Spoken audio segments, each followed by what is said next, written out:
Everyone నా పేరు లింగారెడ్డి. నాకు వైఎస్ఆర్ కాంగ్రెస్ పార్టీ అధ్యక్షుడు వైఎస్ జగన్మోహన్ రెడ్డి గారు నాకు ఇటీవలే యువజన అధికార ప్రతినిధిగా ప్రకటించడం జరిగింది. దానికి మరొకసారి జగన్మోహన్ రెడ్డి గారికి ధన్యవాదాలు తెలియజేసుకుంటున్నాను. మా నాయకుడు వైఎస్ జగన్మోహన్ రెడ్డి గారు రేపటి రోజున అంటే కూటమి ప్రభుత్వం ఏర్పడి రేపటి రోజుకు ఒక ఏడాది పూర్తి అవుతుంది. ఈ ఏడాదిలో రాష్ట్ర ప్రజలకు ఏమైనా మంచి జరిగింది అంటే శూన్యం. అదేవిధంగానే మా నాయకుడు రేపటి దినాన్న వెన్నుపోటు దినంగా ప్రకటించి రాష్ట్ర వ్యాప్తంగా నిరసన ర్యాలీలు చేపట్టాలని మా నాయకుడు తెలియజేయడం జరిగింది. ఆ ఉద్దేశంతోనే రేపు రాష్ట్రంలోనే ఎవరైతే వంచనకు గురైనారో, ఎవరైతే మోసపోయారో, ఎవరైతే కూటమి ప్రభుత్వానికి బలయ్యారో వాళ్ళందరూ కూడా రేపు వచ్చి ధర్నాలో పాల్గొని విజయవంతం చేయడానికి సిద్ధంగా ఉన్నారు. చంద్రబాబు నాయుడు గారు నీకు బాగా పాలన చేశావని ప్రజలు నీకు అధికారాన్ని ఇచ్చారు. నువ్వు ఏవైతే తప్పుడు వాగ్దానాలు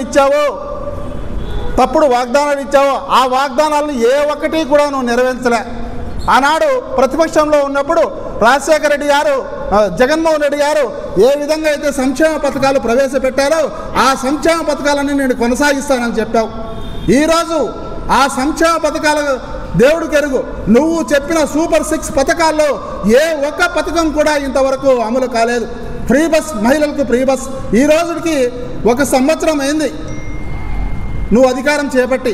ఇంతవరకు కూడా ఒక్క మహిళకు కూడా ఫ్రీ బస్ ఎక్కే అవకాశమే రాలేదు. మెగా డిఎస్సి అంటివి, నేను వస్తానే మొదటి సంతకం మెగా డిఎస్సి పైన సంతకం పెడతా, నెక్స్ట్ మరుసటి రోజే డిఎస్సి నోటిఫికేషన్ ఇస్తానన్నావు. ఇంతవరకు కూడా ఒక్క ఉద్యోగం కూడా ఇవ్వలేను. అదేవిధంగానే తల్లికి వందనం. మీ పార్టీ లీడర్లు ప్రతి ఒక్కరూ కూడా ప్రతి ఇంటికి పోయి నీకు 15,000, నీకు 15,000, నీకు 15,000 అని చెప్పి కుటుంబంలో ఎంతమంది పిల్లలు ఉంటే అంతమంది పిల్లలకు కూడా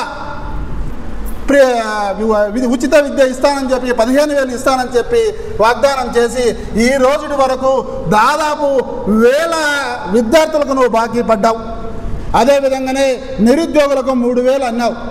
ఏది ఇంతవరకు ఒక్క నిరుద్యోగి కూడా 3,000 ఇవ్వలేదు. ఒక్క 20,000 ఉద్యోగాలు అన్నావు, 20 లక్షల ఉద్యోగాలు అన్నావు. ఒక్క ఉద్యోగం అన్నా ఇచ్చావా? నీ కొడుకు ఉద్యోగం ఇచ్చుకున్నావు, నీ కొడుకు హెలికాప్టర్ ఇచ్చావు, పవన్ కళ్యాణ్ గారికి హెలికాప్టర్ ఇచ్చావు. అంటే నీ ప్రభుత్వంలో ఉన్న వాళ్ళు మాత్రమే, నీ ప్రభుత్వంలో ఉండే నాయకులు మాత్రమే, నీ ప్రభుత్వంలో ఉండే ఎమ్మెల్యేలు మాత్రమే బాగుపడాలి. సామాన్య జనాలు, ప్రజలు ఎవరు కూడా బాగుపడడానికి ఇష్టం ఉండదు నీకు.